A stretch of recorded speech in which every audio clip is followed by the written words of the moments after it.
Hey everybody, Dirili here.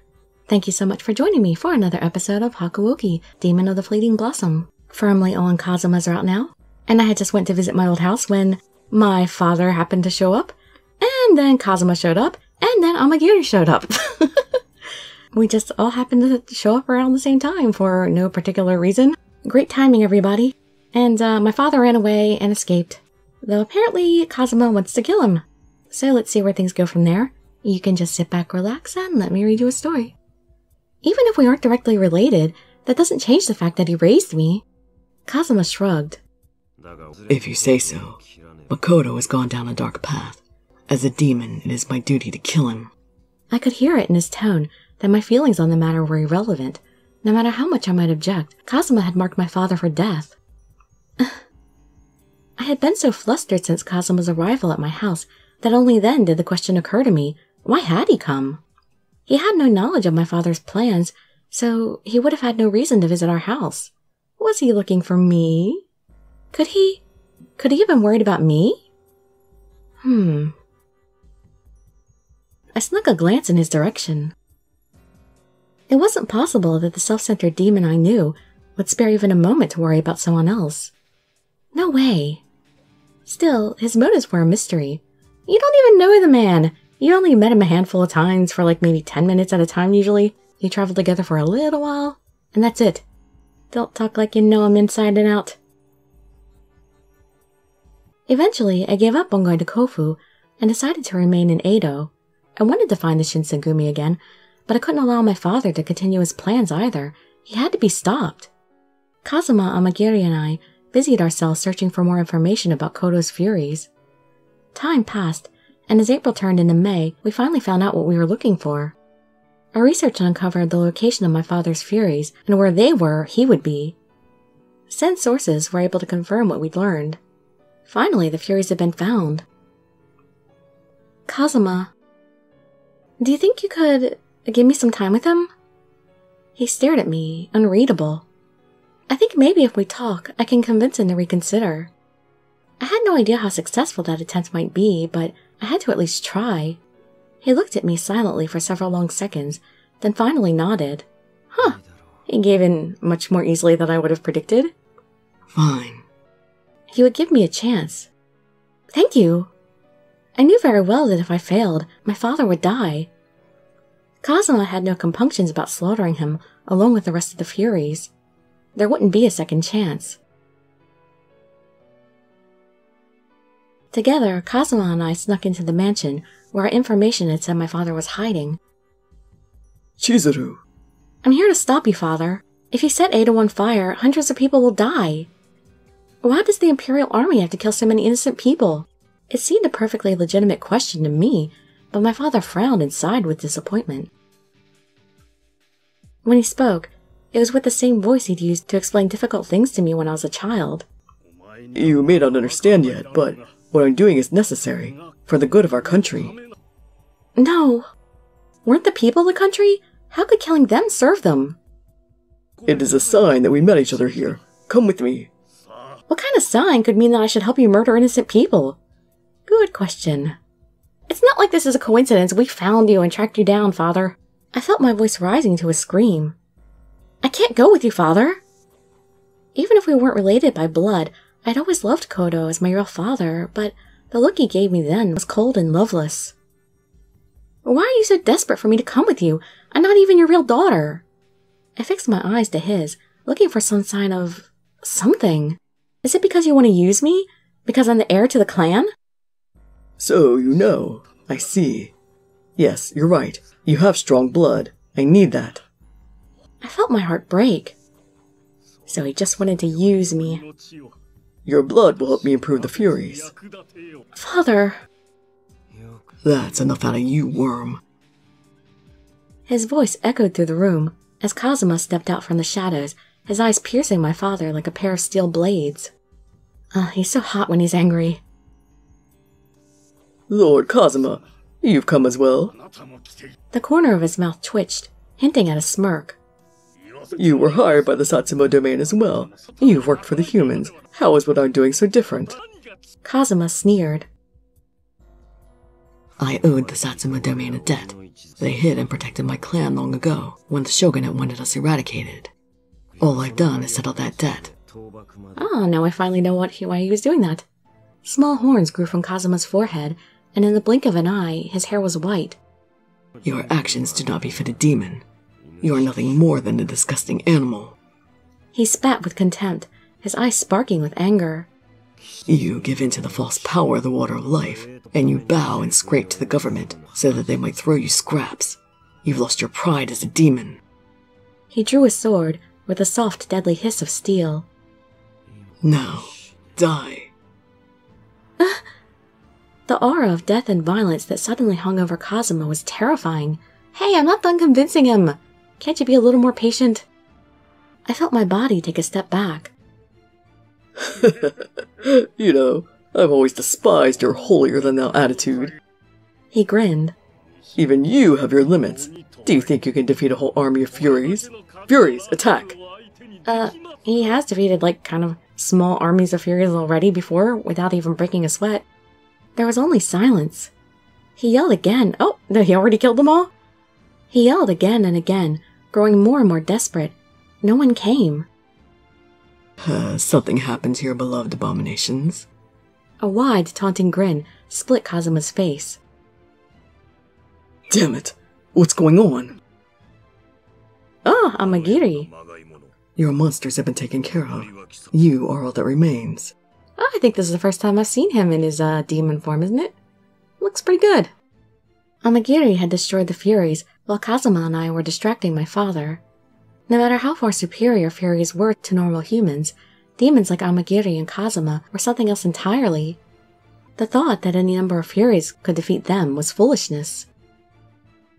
Why? You have such great power. Demons like you could easily rule this country. Why don't you? Father! Was this the real motivation behind his actions? Had he been lying every time he spoke of doing something for the sake of the country? You're just trying to take over, aren't you? And these Furies are how you'll do it. My voice shook as I spoke. Kodo fell silent and looked away. He was searching for a way out, but Amagiri had moved around behind him, cutting off any possibility of escape. Your true colors at last. Pathetic. His hand tightened on his sword, and he looked at me. And I have to say, stop him. I don't see how that endears me to Kazuma, but that's what the guide says. Please, wait! The words were out of my mouth before I realized I'd said them. My father had made mistakes, and great ones at that, but even if he didn't love me, he was the only family I had. I just couldn't leave him to die. This is my responsibility. Ah. Now I can see how that would endear me to him. Kazuma stopped halfway to Kodo and turned to look at me. He belongs to the Yukimura clan. As head of the family, I have to take responsibility for the things he's done. So, I met Kazuma's gaze and held it. If you have to kill someone, kill me. His eyes narrowed, just slightly. I can't do that. There was something in the quick, satisfied smile he gave me that said he admired my resolve. No! Kazuma shook his head. I understood why he felt he had to kill my father. Kodo had done nothing to suggest he regretted his actions, or acknowledge that he had done wrong. If he escaped, he would only make the same horrible mistakes. And, though I might be the head of the Yukimura family by blood, I hadn't even known I was a demon until recently.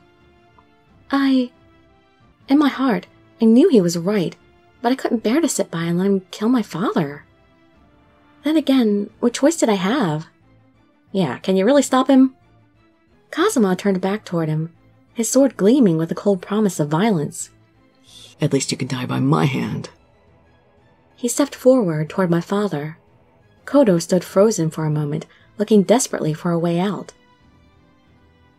With a roar of frustration, his eyes glowed red, and he charged. They're glowing yellow, not red. Kazuma didn't even bother to stop walking.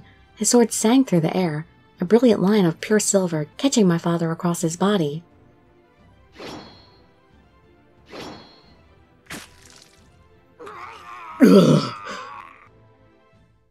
He crumpled to the ground and lay still.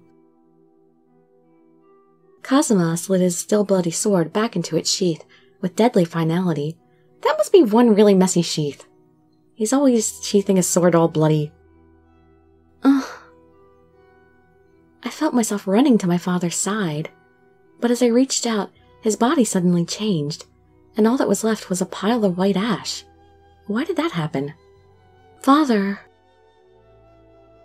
He was gone. But then again, the man who had loved me and raised me as his daughter had been gone for a long time. I told myself that over and over, but it did little to fill the aching void in my heart. When did everything go so wrong? My legs began to shake, but before I crumpled to the floor, I felt Kazama's strong arm wrap itself around me and hold me tight. Now that's unexpected. Oh, Kazama. All of my strength was gone. I couldn't even raise my head. I didn't know what Kazama was thinking, but I was too tired to do anything but accept his support at face value. He was so kind. There were tears falling down my cheeks. Our life was so peaceful. No fighting, no wars. The more I remembered, the faster the tears came. What changed him? He was used by humans. They corrupted his heart. His voice was quiet, but not quite gentle. Kazama sighed. Even if the Imperial Army had managed to use the Furies to take over the country, nothing would have really changed. They are not different from the Tokugawa. All any of them care for is money and power. I'd heard Kazama bemoan the main falling of the human race plenty of times before, but this felt somehow different. So what exactly do the demons want then? Do they really just want to live in peace and nothing else? Almost as if he were trying to comfort me by saying that it was not my father who was at fault, but the humans who'd used him. Humans are foolish, pathetic creatures. It's all right. I understand. Even if he'd been set down a dark path by humans, my father had still chosen to follow that path. In the end, he was responsible for his actions. I'm just sad. The tears refused to stop, and Kazama gripped me a little tighter. I know there are bad humans, but not all of them are bad. Some people are willing to risk their lives for much better things than money and power. Like the Shinsengumi. The men I'd met in the Shinsengumi, at least, certainly didn't fight for greed. I wanted to know what had happened to them. Now that my father was gone, the Shinsengumi was the closest thing to family I had left. Well, Kazama's making his way up there. Chapter 6. June 1868.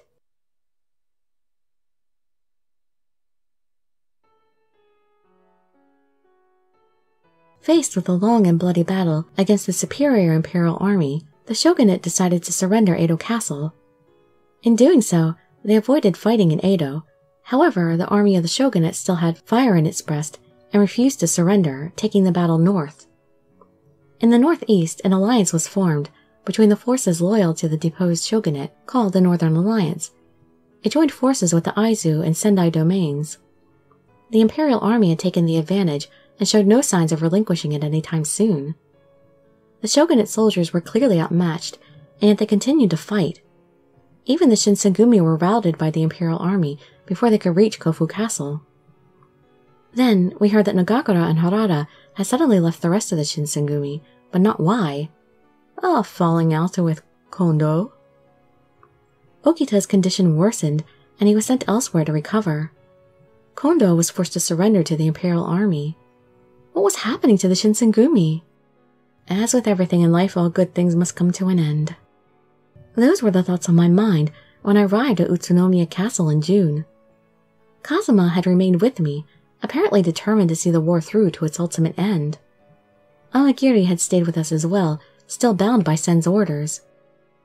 Utsunomiya Castle had been taken by the shogunate army for a short time, but was soon recaptured by imperial forces. Great crumbling holes yawning from its walls spoke to me of the power and brutality of war. I have bad news. Do you want to hear it? Not really. Yeah, I like his normal outfit much, much better.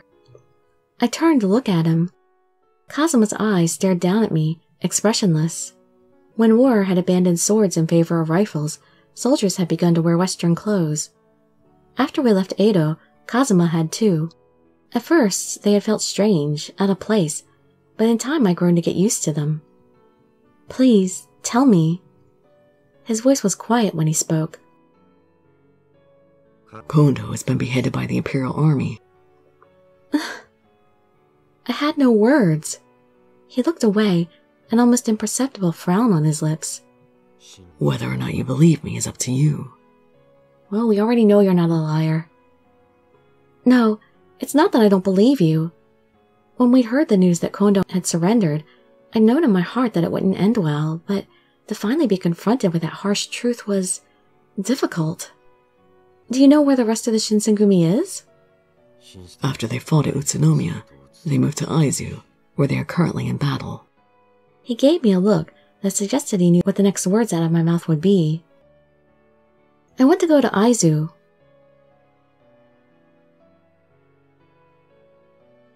By the time we arrived, the Aizu domain had already fallen before the relentless advance of the Imperial Army. Aizu surrendered at last, eh? They lasted longer than I'd expected. I didn't bother to respond.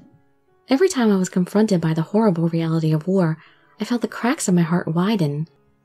Were my old friends in the Shinsengumi all right? Kazama and I stood there in silence until Amagiri returned. I've learned where the Shinsengumi are. Although no longer in the direct employ of the Satsuma, Amagiri had been able to use his contacts to gather information from the Imperial forces stationed in Aizu. Oh, God. Hajime Saito died, commanding a contingent of Shinsengumi soldiers in the Battle of Bonari Pass. Oh, Saito. I felt a sharp pain run through my heart. The cracks widened a little more. I said nothing, only bit my lip and looked down. The remaining men have headed for Sendai, under the command of Toshizo Hijikata. Off to continue their hopeless struggle, eh? I thought I heard a hint of admiration in his voice. They're still fighting. Surely they knew they couldn't win. Why hadn't the Shinsengumi just given up? Was it possible that their motivation for fighting this war went beyond who won and who lost? I guess it's about their ideals and what they believe in. There was only one thing I knew for certain. Their hearts were still unbroken. It looks as if they're only searching for a place to die. But perhaps that is what being a samurai means to them. It seems like that's so often the case with samurai, at least when you read about them. Yes, the Shinsengumi were still fighting for what they believed in. The remains of the shogunate army are gathered in Sendai. From there, they mean to travel to Edo. They're going even further north? Kazama nodded. Yes, Ezo is across the sea. Then my journey would take me across the sea to Ezo. I turned to Kazama. Coming with me, babe? I'm going to Ezo. And here's where we have to make the choice between good ending and bad ending. We'll go ahead and do the bad ending first, get it out of the way. I don't want to cause any more trouble, so I'll go off and die on my own, without you to protect me. But I think I'll have to say goodbye here, Kazama. His eyes widened slightly in surprise. You've taken care of me, and I appreciate that, but I don't want to be any more trouble to you. Ezo is across the sea. How do you plan to get there? I'll figure something out. I'll swim if I have to. I knew that the trip would be difficult. That was exactly the reason I didn't feel it was fair to involve him any further. Kazama stared at me for a moment. His eyes narrowed, then finally he sighed. I've gone this far already. Why don't you just come to Ezo with me? Kazama? Well, if you're going to already. I tried to tell him that I would be fine on my own, but it became clear that he would have none of it, and eventually I gave in. I felt bad, but the truth was that he'd been right. I had no idea how to get to Ezo on my own. Stowaway on a boat. Final chapter. Alright, babe, let's see how bad this bad ending of yours is. I hear it's very sad and tragic, so be prepared, everybody. Kazama's connections to the Satsuma domain eventually brought us to the island of Ezo.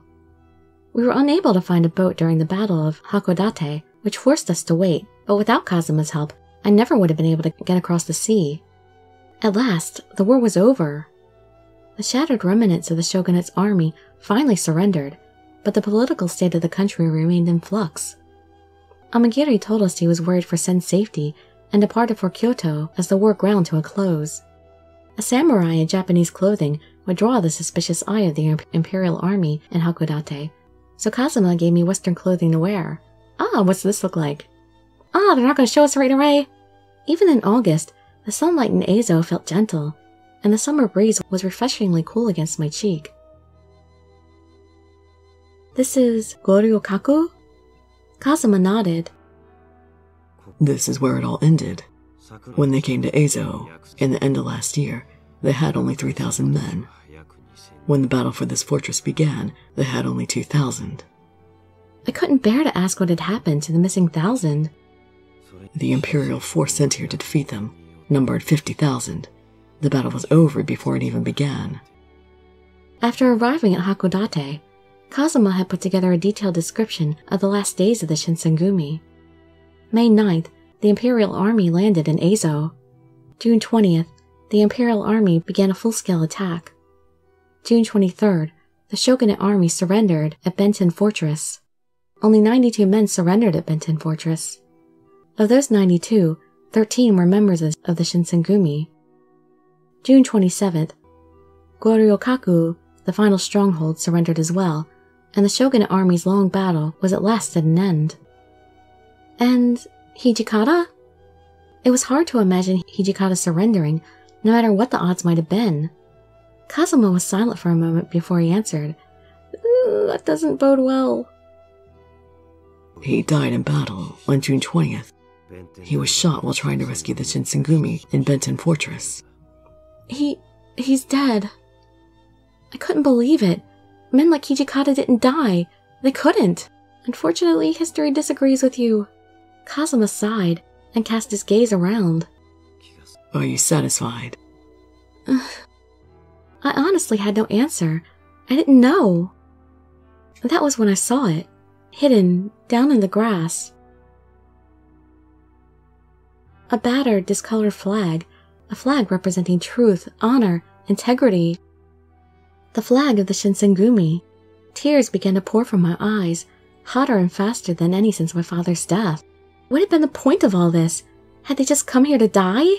I wasn't sure if I was sad because of what happened to my friends, or sad because my days with the Shinsengumi would never be coming back. Probably both. All I knew was that the tears continued to flow. Kazama waited patiently for me to finish crying. At last, the tears stopped, and as I wiped them away with the back of my hand, I spoke. What was all this for? This war tore the country in two, but why? What did it accomplish? Kazama's voice was quiet. It was destroyed by an old system to make room for a new one, but it was little more than a scramble for power, money, and reputation. But there's more to it than that, right? Not really, not much more. At least some of the people who fought were looking for something other than money, power, or fame. Even though they knew they could never win, the Shinsengumi had kept fighting. They'd fought until the end, but for them, victory had ceased to be about defeating the Imperial Army. That's true. The men who died here refused to abandon their dreams or renounce what they thought a samurai should be. My friends. I clutched the torn flag to my chest. They couldn't forget their obligations and move on with the rest of the world. They were just idiots who let time pass them by. They were samurai. It wasn't fair to call them idiots. I felt the tears returning. They chose to let the rest of the world move past them because they couldn't compromise on what they believed in. You could always say they were bullheaded fools. Throwing your life away is a poor testament to your beliefs. I said nothing. Still, I don't hate them for it. Yep, he still admires them. His voice had turned suddenly soft, and when I looked up, his eyes met mine. They were gentle. I felt something well up in my heart, something I wanted desperately to give voice to, but the words didn't come. A chill breeze blew between us. What are you going to do now? Demons are used to living in secret, and leaving humans to their own devices. I will return to that life. There was no doubt in his voice. Demons will not involve themselves in human affairs again. War fed by human greed. That is not something I wish to be associated with. If a demon were to live as a demon, it was probably best for them to stay away from humans. For better or worse, they were simply too powerful. Humans are not so good-natured that they will leave us alone, however. We involved ourselves in this war, and for that they will pursue us. The Imperial Army had been happy to have the assistance of the demons during the war, but now their power would quickly become a threat to the new government. Before we lose their favor entirely, I intend to disappear. He fixed me with a curious gaze. What will you do? Hakodate was the end of my journey. The Shinsengumi had brought me there, but they were gone. I haven't decided yet. For now, I think I'll stay on Eizo a little longer. Make your choice carefully. His tone was gentle, something I would never have imagined when I first met him. They will come after you as well. A demon is a demon, no matter their place in this war. You are always welcome to come with us for help. Yes, thank you. He smiled, then turned and began to walk away. I was all alone. The bright summer sky stretched out above me. Gazing up at it, I thought I could almost see the backs of the men I'd known so well, if only for a short time. The Shinsengumi have faced many challenges, but always with their heads high and their hearts strong. Kind and gentle Kondo. Stern but sincere Hijikata. Okito, who was brave even in sickness. Earnest and faithful Saito. Harada, the man who always had kind words for his friends. Cheerful Heisuke, who had always given me courage. Nagakura, a man of indomitable spirit. And Sanin, who had risked everything to continue the fight. I don't believe we've heard anything about Harada and Shinpachi's endings, have we? Their deaths, at least. Or Sanin's either, in fact. This was it. This was farewell. A gentle wind caressed my cheek. Somewhere far away, I could hear their voices. Is that the ending? What? Okay, I kind of expected Kazuma's bad ending to be something more Kazuma involved for one. It was kind of conclusive about the fate of most of the Shinsengumi in that, and we know the fate of certain other members that they didn't actually mention specifically. But yeah, like I said, we still don't know about Shinpachi and Harada. As far as I've noticed, I don't think they mentioned their deaths. I mean, correct me if I'm wrong. But then again, we still got Saito, Hijikata, and Heisuke's routes to go through, so maybe they mentioned their deaths in those. But still, I feel like this ending should have mentioned all of them. I'm gonna go ahead and let the credits play out for this, although there won't be any sound for it because of the copyright issues. Alright, well, it turns out that Kazuma's good ending is actually only a few extra minutes, so I'm tagging it onto the bad ending video. So both endings are in one video. And it's just so disappointing that Kazuma's route is so short. It's barely anything. It's truly injustice.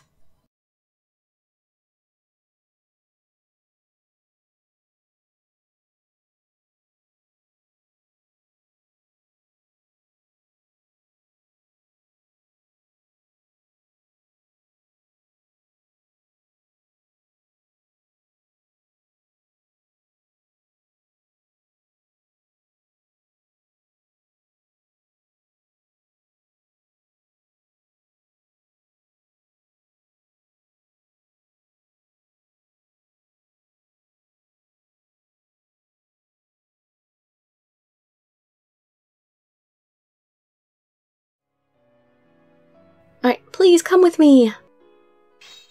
I want you to come with me. He smiled at that, though I had no idea why. Eizo will be the end. I'm sure of it. That's why I want you to come along. I want us to see what becomes of the Shinsengumi. I didn't know why I wanted that, only that it felt right. We need the closure. Kazama had crossed swords with the Shinsengumi, and though we might not admit it, I knew he wanted to see what would happen to them. He smiled again. You mean the end of the Shinsengumi? I guess it's fate. Yes, I'll go. Thank you. My smile felt a little strange on my lips. It was something I hadn't done in a long time. Aww.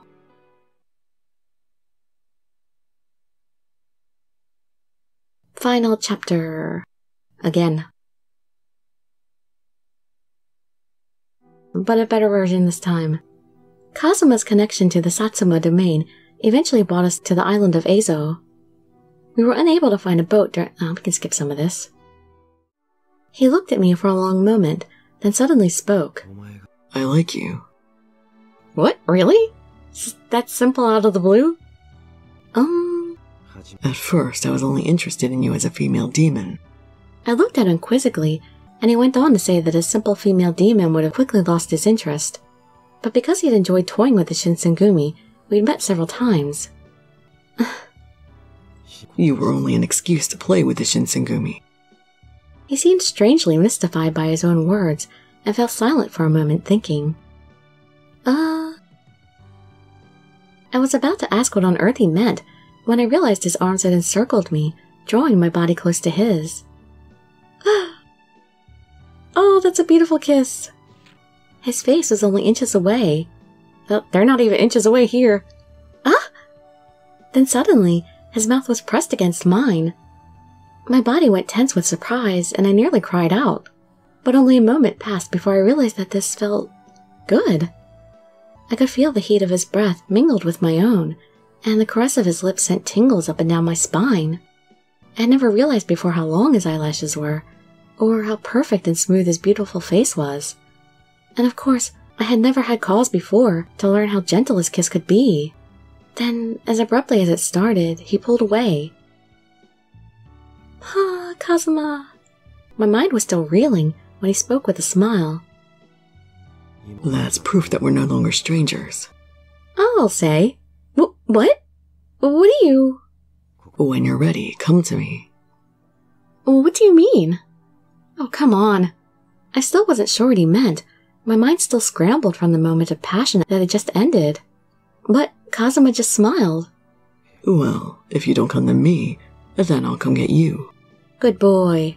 That's what I wanted to hear. Oh, don't end there! I need more! Come on! My journey had ended, but it seemed that my relationship with Kazuma was only beginning. I realized that thought felt nice. Perhaps I'd been worried about the end of my journey for nothing. Perhaps my heart already knew which path I was going to follow next.